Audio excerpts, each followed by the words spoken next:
Well, joining me today live from Mines and Money Connect here in London is Craig Shesky, the CFO of the metals company listed on the NASDAQ with the ticker TMC. Thank you very much for joining me today, Craig. How are you? Thank you, Mark. I'm well. How are you doing? I'm very good, thank you. Well, I'm very excited to talk to you because it's a very unusual company, isn't it? And prospect that you're talking about. I mean, you're talking about mining, you're in battery metals, nickel, Yes. copper and manganese, but from the ocean floor. That's right. I mean, it's a little counterintuitive to think that the single largest source of these battery metals is just sitting on top of the ocean floor waiting to be picked up. And, people talk about it as deep sea mining.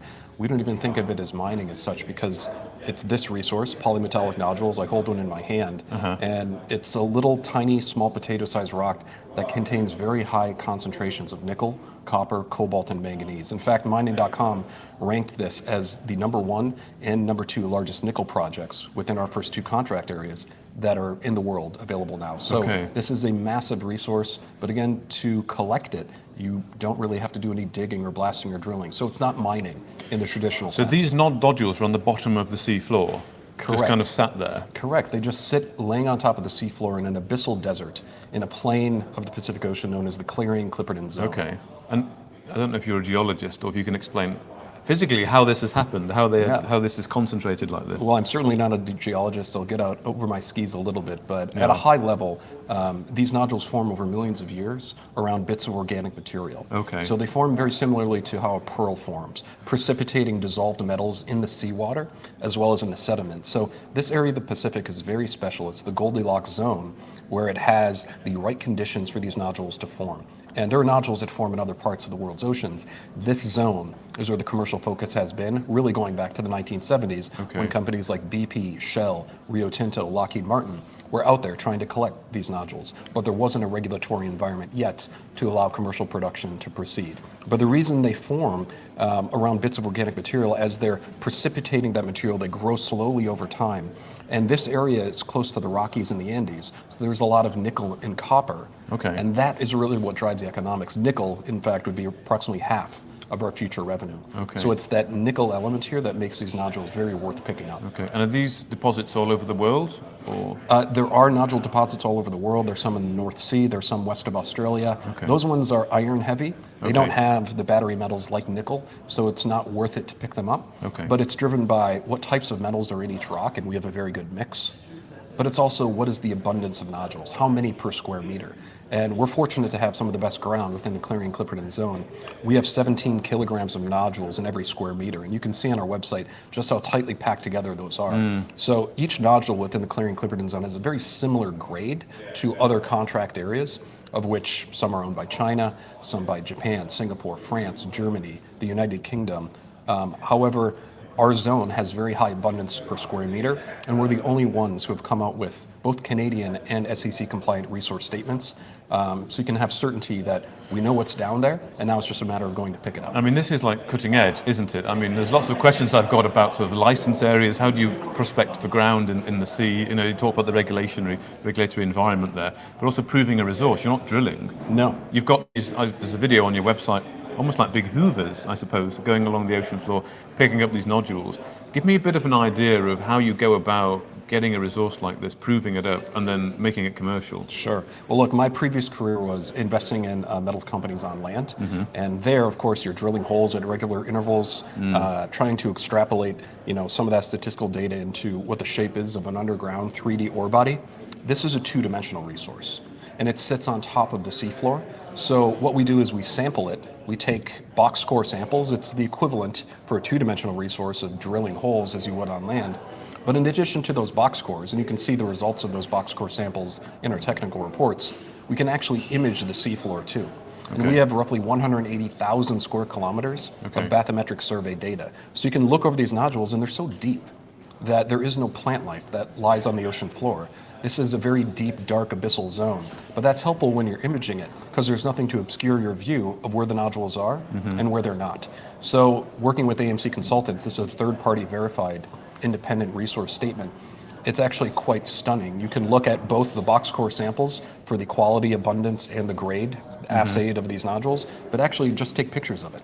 Okay. And that's how we have a very high degree of confidence. And what we've identified in our 2 contract areas is 1.6 billion tons of these nodules, and that's a sufficient amount of nickel Okay. to electrify 280 million EVs, or the equivalent of the entire US passenger vehicle fleet. Okay, so you have that resource already sort of defined. Defined. Yes, some of it's been moved to measured. Most of it within our first contract zone where we begin production is moved from inferred to indicated. Okay. So it's at various degrees of certainty. However, the fact that we can actually image it, it gives us a fair degree of confidence. We know what's down there. So the next stage, of course, is getting it out of the water and into production. So what stage is the company at in that? I mean, I've seen the renders, or you actually said to me some of those machines are real now, but I mean, I'm thinking there's a huge capital cost here, presumably. Well, this is one of the great things about this industry. You would assume that there would be a huge capital cost, and frankly, in our resource statement, there's an initial assessment that shows what happens if you build the ships from scratch, what happens if you build the processing facilities from scratch. And what those resource statements show is we still have many billions of net present value, even after that CapEx, but there's no need for us to spend that CapEx. What you can do for this industry is devote existing resources that are involved in the offshore oil and gas space. We have a drill ship, a Samsung 10,000 vessel, that was out on the water for the better part of 2022, testing its nodule collection vehicle. It's effectively a big Roomba on the seafloor connected to a 4,000 meter riser pipe and then a drill ship waiting on the surface. So we can take an existing drill ship, like this Samsung 10,000 vessel, and devote it to nodule collection. Okay. So there's no need to build trips from scratch. In fact, after we did our successful tests alongside Allseas, we collected 3,000 tons of these nodules, and really that was over the course of a few days. Okay. Once in commercial production, we would anticipate just with this first system doing 5,000 tons per day. But we're not the only ones doing it. After we did this successful test, Transocean devoted a drill ship to nodule exploration as well. Okay. China, Norway, Japan, they're all devoting more resources to the seafloor. This is really the next frontier. Just like if you go back to the offshore oil and gas space, 60 or 70 years ago, it was no part of global production. And then it very quickly became roughly 30% of global oil and gas production. It's going to be a similar thing for metals. Okay. Well, I know you've got a meeting to run to, but I just want to ask you for one final question. What's your vision and your timeline? Because do you want to get through the whole process of mining and into production? And what sort of timeline and vision are you looking at here for the company? Yeah, we are looking the at investment case, let's say, No, of course, we're looking at getting into production at the end of 2024, early 2025. So for a resource of this scale, the largest nickel deposit undeveloped on the planet, that's a pretty tight timeline. Yeah. But we've already shown that we can collect the nodules offshore.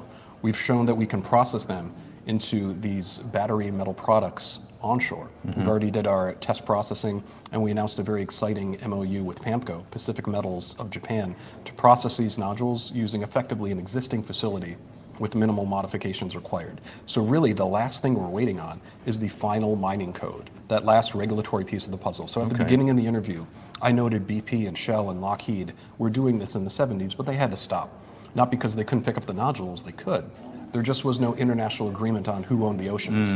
So many decades later, we're now getting that final regulatory piece of the puzzle to fall in place, and then we apply to begin work using so much data that's been collected over the last 5+ years, looking at the environmental impacts of nodule collection. And so far, from all of the data we've noted and a lot of third-party analysis, we like what we see. And is it looking positive that's going to happen? Governments are on board? Yes, there is a mandate for the International Seabed Authority to deliver this final mining code. And they delivered the exploration code back in 2001, allowing people to prospect for these nodules. And now, a few decades later, it's time to move into commercial production. And I think many people observing it, even those who are more hesitant on this space, would recognize that now it's a matter of when rather than if. And if. Final question, what's your current market cap?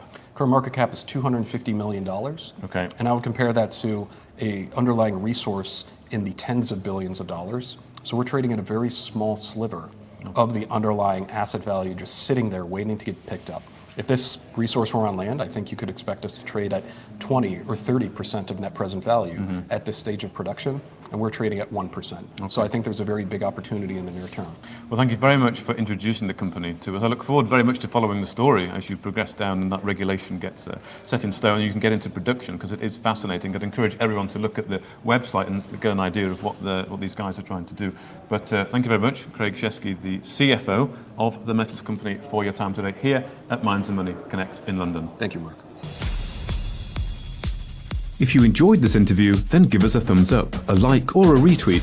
Subscribe to us on YouTube or follow us on Twitter and hit that notification bell to be the first to know when we release new content. There's loads of great content on our website too, across all our programs at stockboxmedia.com. Thank you for watching.